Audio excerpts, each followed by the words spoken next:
Bonjour et bienvenue dans cette nouvelle vidéo où nous allons parler des filtres dans API Platform. Faisons une recherche sur les filtres. Je vous laisserai lire la partie Basic Knowledge. On va plutôt se concentrer sur les filtres proposés par API Platform. Vous pouvez voir qu'il y en a un certain nombre qui couvrent, je pense, 90%, 95% de nos besoins. On va commencer par le Search Filter. Ici, on va pouvoir faire une recherche exacte, partielle, start, end et word start sur notre terme, par exemple sur l'email. On va pouvoir rechercher une valeur exacte, soit partielle, donc par exemple on va voir Gmail, donc ça va nous donner les valeurs de nos emails, soit ça va commencer par Gmail, soit ça va finir par Gmail, soit ça va être Gmail qui va être contenu dans une phrase, soit en début d'un des mots de la phrase, soit en début de notre phrase. Donc sans plus attendre, commençons, un petit copier-coller. On va utiliser notre classe user, un petit import. Hop. On n'oublie pas le search filter.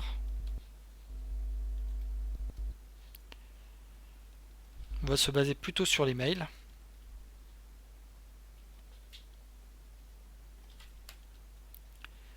Et ici, on va faire notre premier essai sur la liste des utilisateurs. Email. Ici, on voit qu'on a une dizaine d'items. Email. Et on va chercher Gmail. On a 0 Gmail. D'accord. Si on enlève le exact et qu'on met plutôt partiel.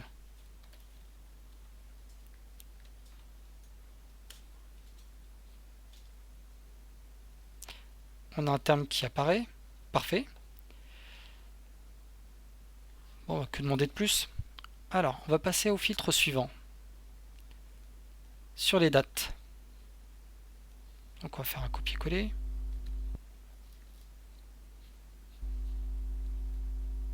Hop, on va se mettre en dessous.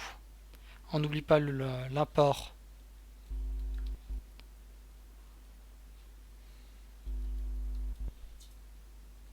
Le create-date, c'est parfait. On va se baser là-dessus. Au niveau de la documentation, ici on peut voir que la recherche s'effectue de cette manière. Donc on a ciblé create-date. On va voir cette façon d'écrire. Le after, il y a d'autres terminologies qu'on peut utiliser. After, before, strictly before, qui vont eux sélectionner exclusivement les éléments qui sont after ou before.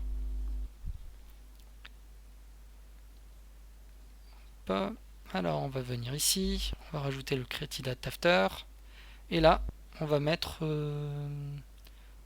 la date du 24.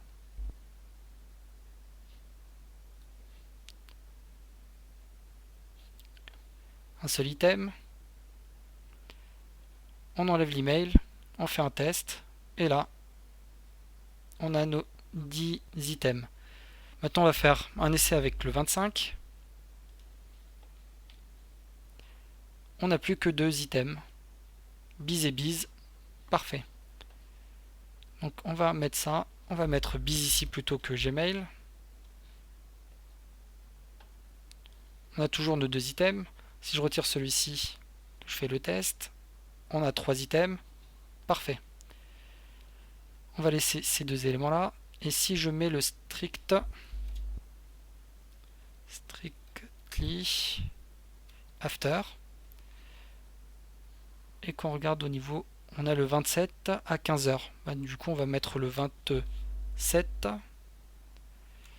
Plus loin, on va mettre 16h.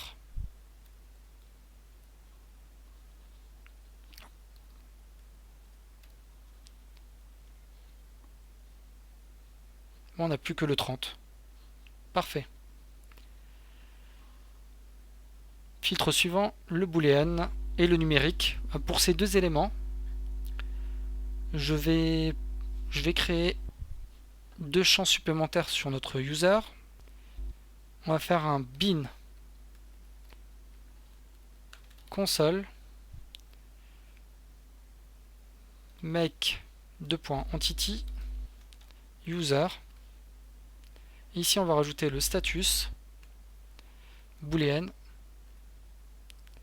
non, on ne souhaite pas l'avoir en nullable, et on va rajouter age integer. Là on va faire un bin console make migration. Et ici, on va faire un bin console doctrine database drop force. Et on va lui dire bin console doctrine database create and bin console doctrine data doctrine migrations migrate and bin console doctrine fixture load. Alors que je n'oublie pas, on drop, on recrée, on lance les migrations et les fixtures. Normalement ça devrait fonctionner.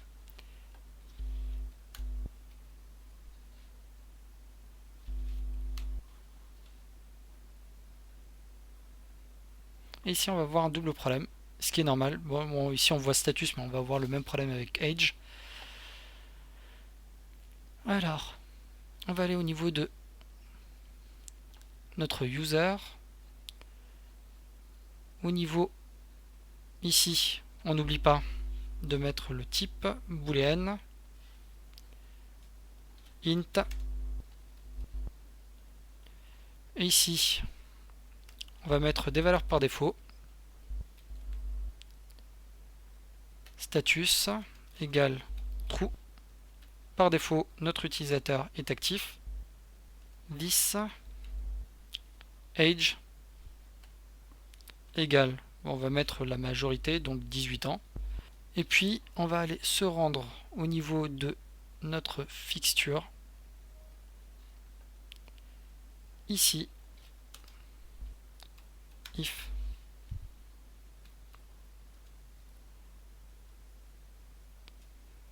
modulo 3 égale à 0. Alors, on va faire un user set status à false.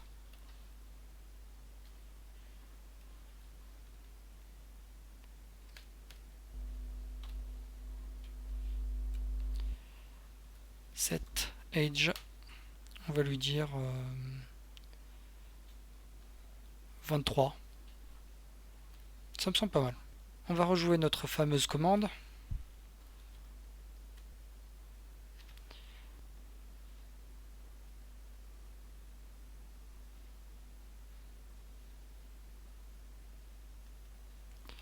Pourquoi ça a ajouté l'âge et pas le status?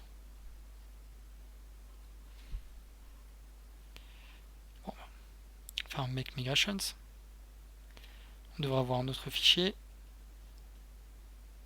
Et cette fois-ci on a le status. Bon, on va rejouer notre commande encore une fois.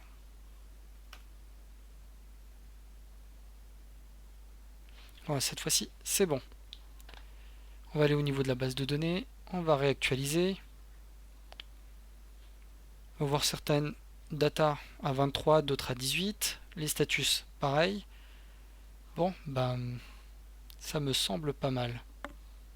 Alors on a des hotmail.com. Bon, ça faisait longtemps que j'avais pas vu des hotmail.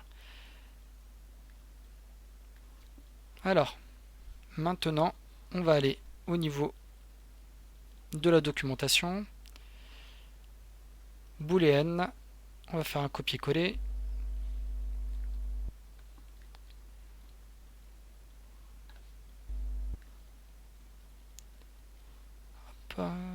Alors, on retourne ici. On va ajouter notre filtre. On n'oublie pas d'importer celui-ci.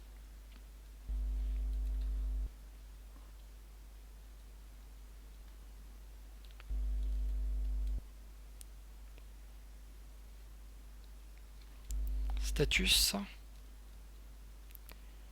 On va faire un essai. Alors, déjà, sans ce filtre, qu'est-ce qu'on a?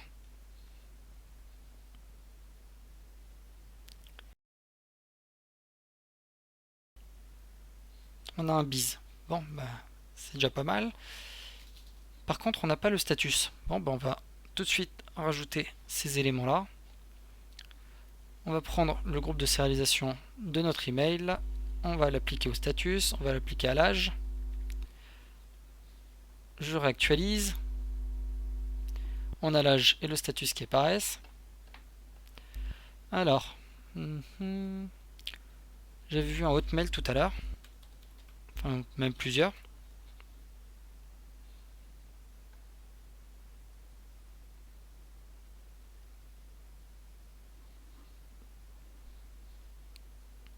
Trou et trou. Bon, c'est pas grave. Et en plus 18-18. Bon. On va faire quelque chose qu'on ne devrait pas faire, mais ça reste entre nous. Alors, celui-ci, on va lui mettre 25 et false. Je réactualise. 25, 5, true, false. Parfait, parfait, parfait, parfait. Du coup, on va pouvoir faire ici. Et on va modifier aussi la date. Allez. Celui-ci, ça va être le 30. Et pour l'autre Hotmail, ce sera le... Alors celui-ci Hotmail, et au-dessus de lui, on va mettre le 27. Donc si on réactualise ici, on va voir le 27 et le 30. Donc, revenons ici, le 27, 17h, donc ce sera inclus. En faisant le test, on a toujours les deux. Par contre, si je mets 18h, on devrait en voir qu'un seul. Parfait. Ici, on va se baser sur le status. On va lui dire true. Là, on devrait avoir 0 élément. Si on met false, on devrait en voir 1. Et par contre, si on met true,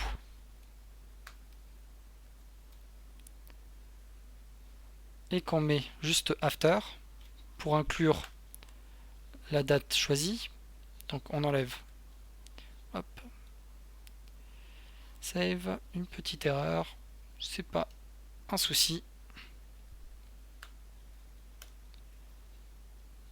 Hop, bon, on va voir toujours un seul item, le 27, puisque le status est à false. Pour le deuxième. Parfait. Hop, on remet. On fait ceci. On va aller sur le prochain filtre. Numérique. Alors, le numérique. Comment celui-ci va fonctionner? On va ajouter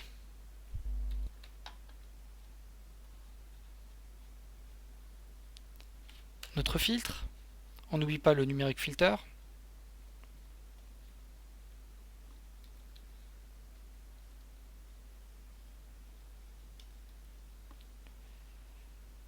Et ce sera sur le champ Age.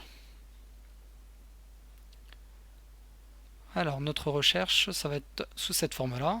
Donc, Age égale à 18. Ça ne devrait pas changer. Parfait. Si on met égal à 19, on n'a plus d'item. Que demander de plus? On va aller sur la partie maintenant range.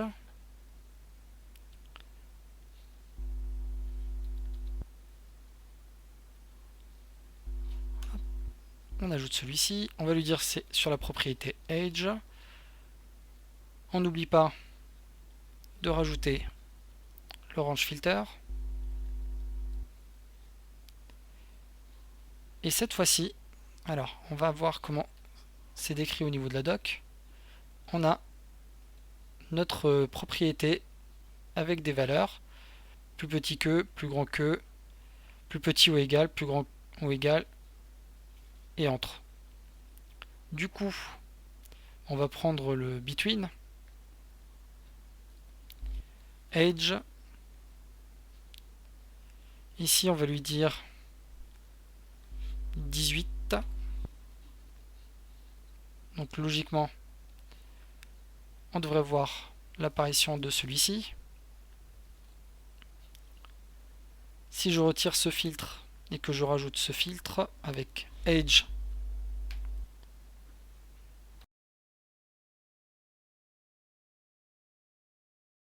et là on va lui dire entre 15 et 25, entre 15 et on va dire 29, on enlève le status, et là on a bien les deux, on a le 18 et le 15. Si je rajoute le status, on n'obtient que celui-ci. Si je rajoute age à 18, on a toujours celui-ci. Par contre, si je mets 19, je sais c'est contradictoire, mais c'est juste pour nos essais bien sûr. Alors c'est peut-être, vu que c'est le dernier item, c'est lui qui prend la main. Alors, ce qu'on va faire, c'est qu'on va faire un essai age ici et 19. Donc si ça répond à ce filtre, on va avoir l'âge qui va prendre la main par-dessus. Eh bien, ça fonctionne. Prochain filtre, le existe. On va prendre celui-ci, on va rajouter. On n'oublie pas ce filtre.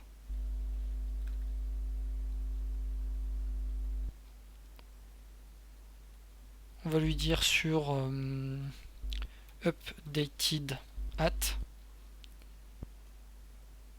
Ça me semble pas mal. Et là, on va voir sous cette forme-là. Donc existe apparemment. On va faire. On va choisir sous cette forme-là. Propriété existe. Donc ça va être updated at.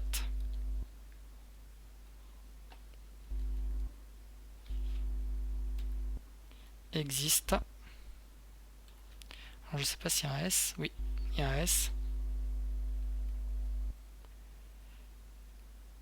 On va le laisser tel quel. Alors si lui existe, ce qui va se passer au niveau de la documentation, ce qu'ils nous disent, c'est qu'en gros, si l'updated at est à nul, eh bien rien n'apparaît. Donc effectivement, si je retire ça et ça, on devrait avoir deux items. Alors, on commence à avoir beaucoup de filtres. Alors on n'en a qu'un seul. Pourquoi? Parce que on a le statut ça true. Bon, on va retirer ce filtre. Là on a les deux items, donc 25 et 18. Et les deux ont un updated at à nul. Notre phpMyAdmin. Et on va aller au niveau de celui-ci et on va lui rajouter la date du 28. Donc, si je réactualise Postman, je devrais avoir un updated. Si je viens ici, je fais notre fameuse requête, on va voir uniquement un seul item, ce qui est normal puisqu'on lui dit si l'updated date existe, donc si la valeur de l'updated date n'est pas nulle, on affiche. Bon, parfait. On va aller se rendre sur la prochaine. et qui va être l'order by. L'order filter, on va faire un copier-coller.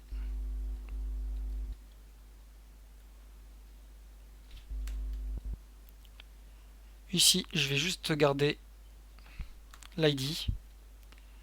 Alors, je vais retourner au niveau de la documentation. Je ne veux pas faire de bêtises, donc c'est order, le nom est desk. Parfait. Alors, au niveau de notre postman, on va faire order. Ici, ID, desk. Donc normalement, si j'enlève celui-ci, on devrait avoir l'ID. Alors, qu'est-ce qu'il me dit? Ah, j'ai oublié. À chaque fois, je vous dis de ne pas l'oublier et j'ai oublié.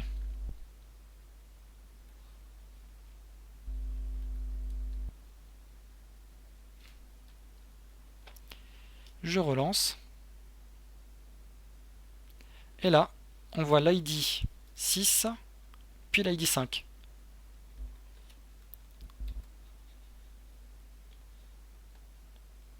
L'ID 5, puis l'ID 6. Bon, bah, que demander de plus? Alors, au niveau de la documentation, ça peut aller un peu plus loin, vous pouvez vous amuser avec les filtres. Moi je vous dis à très vite pour une prochaine vidéo.